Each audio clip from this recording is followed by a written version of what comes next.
بسم اللہ الرحمن الرحیم۔ میں ہوں آپ کا ہوسٹ حسیب بٹی۔ آج کی عام خبروں کے ساتھ حاضر ہوئے ہیں۔ آج سپریم کورٹ کے جو سینئر پوزیشن جج ہیں جسٹس منصور علی شاہ، وہ عمرے پر اپنی فیملی کے ہمراہ جا چکے ہیں اور انہوں نے جانے سے پہلے ایک خط لکھا ہے۔ خط جو ہے وہ چیف جسٹس پاکستان کے نام ہے۔ وہ آپ جسٹس قاضی فائز عیسیٰ سمجھ لیں یا نئے آنے والے چیف جسٹس ہیں ان کو سمجھ لیں، کیونکہ یہ دونوں کے لیے ہے۔ اور اس خط میں انہوں نے یہ کہا ہے کہ وہ جب تک پریکٹس اینڈ پروسیجر کمیٹی کا اجلاس نہیں ہو جاتا، اس حوالے سے کوئی فیصلہ طے نہیں ہوتا فل کورٹ میں، اس وقت تک وہ کسی بھی بینچ کا حصہ نہیں بنیں گے۔ انہوں نے مزید یہ کہا کہ لوگ ہمارے اعمال دیکھ رہے ہیں، تاریخ کبھی ہمیں معاف نہیں کرتی۔ اس خط کی جو تفصیل ہے وہ آگے چل کر بتاتے ہیں، لیکن اس کے علاوہ بتاتا چلوں کہ جو چیئرمین پی ٹی آئی کی اہلیہ بشرا بی بی، جن کا گزشتہ روز جن کی درخواست ضمانت منظور ہو گئی تھی اسلام آباد ہائی کورٹ سے، انہیں آج رہا کر دیا گیا ہے اور اس کے ساتھ ہی وہ بنی گالہ پہنچ چکی ہیں اور اس وقت بنی گالہ کی رونقیں جو ہیں وہ بحال ہو چکی ہیں۔ اس حوالے سے تفصیل بتاؤں گا۔ جبکہ مزید جو chairman P T I Imran Khan کے حوالے سے دو اچھی خبریں ہیں۔ ایک یہ ہے کہ ان کے وکلاء کی آج ملاقات ہوئی ہے اسلام آباد ہائی کورٹ کے کہنے پر، اور اسلام آباد ہائی کورٹ میں اس حوالے سے کافی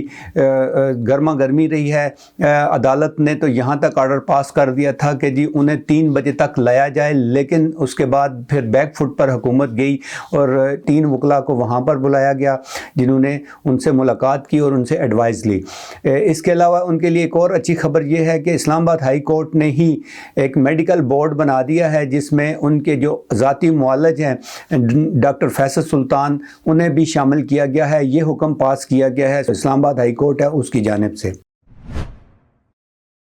اس وقت ہم آپ کو بتائیں کہ جسٹس منصور علی شاہ نے خط تحریر کیا ہے چیف جسٹس پاکستان کے نام۔ اس میں یہ کہا گیا ہے کہ supreme court practice and procedure act 2023 کے تحت تشکیل کردہ کمیٹی کے سیکرٹری کو میں یہ خط بھجوا رہا ہوں۔ 23 ستمبر 2024 کو میرے خط میں درج وجوہات کی بنا پر، جس کے مندرجات میری درخواست کے باوجود 19 تاریخ کی کمیٹی اجلاس کے منٹس میں درج نہیں کیے گئے تھے،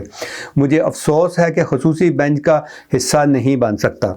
میں یہ واضح کرتا ہوں کہ جب تک فل کورٹ بینچ 2024 کے پریکٹس اینڈ پروسیجر ایکٹ ترمیمی آرڈیننس نمبر 8 کے نفاذ کے ساتھ ساتھ اس میں کی گئی ترمیم کی آئینی توثیق کا تعین نہیں کرتا یا عدالت کے جج ان ترامیم پر مکمل طور پر عمل کرنے کا فیصلہ کرتے ہیں، عدالتی میٹنگ میں اس کی آئینی حیثیت پر زیر التوا فیصلہ نہیں کیا جاتا، یا چیف جسٹس یا 2 سینئر ترین ججوں پر مشتمل سابقہ کمیٹی بحال نہ ہو جائے، میں نئی کمیٹی کی طرف سے بنائے گئے خصوصی بینچوں میں حصہ نہیں لوں گا اور صرف باقاعدہ بینچوں میں ہی شرکت کروں گا جو کہ ان مقدمات کی سماعت کرے گا۔ انہوں نے لکھا کہ مندرجہ بالا وجوہات کی بنا پر میں خود کو اس میں تشکیل دیے گئے بینچ سے الگ کرتا ہوں۔ آخر میں مجھے مین فار آل سیزن کا ایک اقتباس یاد آ رہا ہے جہاں سر تھامس مور کہتے ہیں، میں سمجھتا ہوں کہ جب سٹیٹس مین اپنے عوامی فرائض کی خاطر اپنے ذاتی ضمیر کو ترک کر دیتے ہیں تو وہ اپنے ملک کو افراتفری کی طرف لے جاتے ہیں۔ انہوں نے مزید لکھا ہے کہ ہم اقتدار میں رہتے ہوئے اکثر یہ بھول جاتے ہیں کہ اس ملک کے لوگ ہمارے اعمال کو دیکھ رہے ہیں، تاریخ کبھی ہمیں معاف نہیں کرے گی۔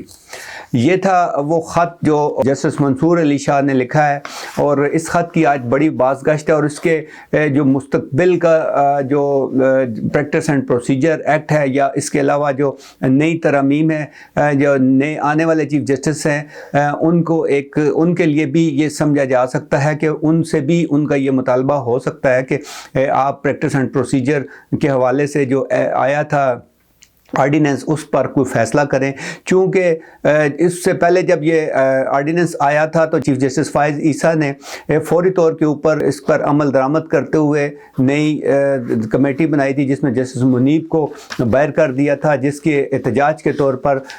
جسٹس منصور علی شاہ نے بھی اس کمیٹی میں بیٹھنے سے انکار کر دیا تھا، جبکہ 2 ممبر کا وہ رہ گئی تھی کمیٹی 3 کے بجائے، جس میں چیف جسٹس فائز عیسیٰ خود تھے اور ان کے ساتھ جسٹس امین الدین تھے جو ہمیشہ ان کے ساتھ ہوتے ہیں اور ہر بینچ میں بھی تقریباً انہیں ساتھ رکھا جاتا ہے۔ اس کے بعد اس کمیٹی نے اپنے طور کے اوپر جو فیصلے کیے تھے اس میں ایک تو جو سب سے بڑا 63A کی اپیل تھی وہ سنی، اور وہ سننے کے بعد اس کے اوپر فیصلہ جاری کیا۔ اس فیصلے کی بنا پر آج یہ سمجھا جا رہا ہے کہ جو ملک کے اندر جو افراتفری ہوئی ہے، جو آئینی ترامیم ہوئی ہیں، دوسری پارٹیز کے لوگوں کے ضمیر جو ہے ان کو مبینہ طور پر ضمیر بدلے گئے ہیں۔ پارٹی سربراہ یا پارلیمانی پارٹی کی جو خواہش ہوتی ہے کہ اس کو ووٹ کیا جائے، اس کے برخلاف کچھ لوگوں نے ووٹ دیا تھا، جس کی وجہ سے برخلاف ووٹ دینے کی وجہ سے حکومت یہ ترمیم کر پائی تھی، جس کے اوپر کافی تنقید کا سامنا ہے، نہ صرف اندرون ملک بلکہ بیرون ملک بھی تقریباً تمام لیڈنگ اخبارات میں پاکستان کی اس حوالے سے خبریں چھپی ہوئی ہیں، جس سے سمجھنے والے سمجھتے ہیں کہ پاکستان کی بدنامی ہوئی ہے۔ اس کے علاوہ آج جو دوسری بڑی خبر ہے وہ بشرا بی بی کی ہے۔ وہ بشرا بی بی جو ہے وہ بنی گالہ پہنچ چکی ہیں، اور 10 لاکھ کے مچلکے تو گزشتہ روز ہی جمع ہو گئے تھے، لیکن جج نہ ہونے کی وجہ سے روپکار کے اوپر دستخط نہیں ہوئے تھے۔ آج صبح روپکار کے اوپر دستخط ہوئے، جبکہ 3 بجے کے قریب ان کی رہائی ہونی تھی، لیکن وہ جلدی ان کا وہاں پر مچلکے پہنچائے گئے، روپکار پہنچائی گئی اڈیالہ جیل، اور انہیں فوری طور کے اوپر رہا کر دیا گیا، جس کے بعد بڑی تعداد میں جو پی ٹی آئی کے ورکر ہیں وہ بنی گالہ کے باہر جمع تھے، جنہوں نے ان کا استقبال کیا۔ یہ ایک اچھی خبر ہے پی ٹی آئی والوں کے لیے۔ اور اس کے ساتھ ساتھ جو دوسری اچھی خبر یہ ہے کہ اسلام آباد ہائی کورٹ نے ایک توہین عدالت کی درخواست پر یہ آرڈر پاس کیا تھا آج کے دن میں کہ 3 بجے تک عمران خان کو یہاں پر پیش کیا جائے، یعنی کہ اسلام آباد ہائی کورٹ کے اس کمرہ عدالت میں پیش کیا جائے اور وکلا کی ملاقات کرائی جائے، جس پر پہلے تو حکومت انکاری تھی ویڈیو لنک کے ذریعے بھی بات کرانے کی، لیکن جب یہ عدالت کی طرف سے یہ حکم پاس ہوا، یہ آرڈر پاس ہوا، تو اس کے بعد حکومت کی دوڑیں لگیں، اور اڈیالہ جیل سے جو وکلا تھے جنہوں نے یہ درخواست گزار تھے، جس میں فیصل فرید خان ہے، اس کے علاوہ شعیب شہین ہے اور سلمان اکرم راجہ ہیں، ان 3 وکلا کو اجازت دی گئی۔ انہوں نے جا کر عمران خان سے ملاقات کی اور انہیں موجودہ صورتحال سے بتایا۔ اس حوالے سے فیصل فرید خان جب ملاقات کر کے واپس آئے تو ان کا کیا کہنا تھا، یہ آپ خود ان کی زبانی ہی سن سکتے ہیں۔ سلوک روا کر رکھا گیا ہے، بالکل ناقابل برداشت ہے، اور جس طرح سے ان کے خلاف ایک صوبتیں مصیبتیں کی گئی ہیں، یہ ناقابل بیان بھی ہیں اور ناقابل برداشت ہے۔ کن کن امور پر بات چیت ہوئی ہے آج ہم آپ کو بریفنگ بھی دیتے ہیں ان کی صحت اور ان کو جو سہولت۔ اس کے علاوہ ایک اور خبر ہے، عمران خان کے لیے اچھی خبر ہے کہ جو عمران خان کی صحت کے حوالے سے جو مختلف کیا سرائیاں ہو رہی تھیں، اس پر عدالت نے بورڈ بنا دیا ہے۔ ایگزیکٹو ڈائریکٹر پمس کی سربراہی میں میڈیکل بورڈ تشکیل دیا ہے، اور اس میں ساتھ یہ حکم پاس کیا ہے کہ عمران خان کی جو ذاتی معالج ہے جو ڈاکٹر فیصل سلطان، ان کو بھی شامل کیا جائے، اور ڈاکٹر فیصل سلطان اس جو بورڈ ہے اس کے اندر شامل ہوں گے۔ اور یہ ایک اچھی خبر کہی جا سکتی ہے کہ جو چیئرمین پی ٹی آئی کی خواہش تھی وہ ہمیشہ انہی کا نام لیتے تھے کہ جی جو بھی میڈیکل جو آئیں گے لوگ چیک کرنے کے لیے، اس کے اندر وہ شامل ہوں۔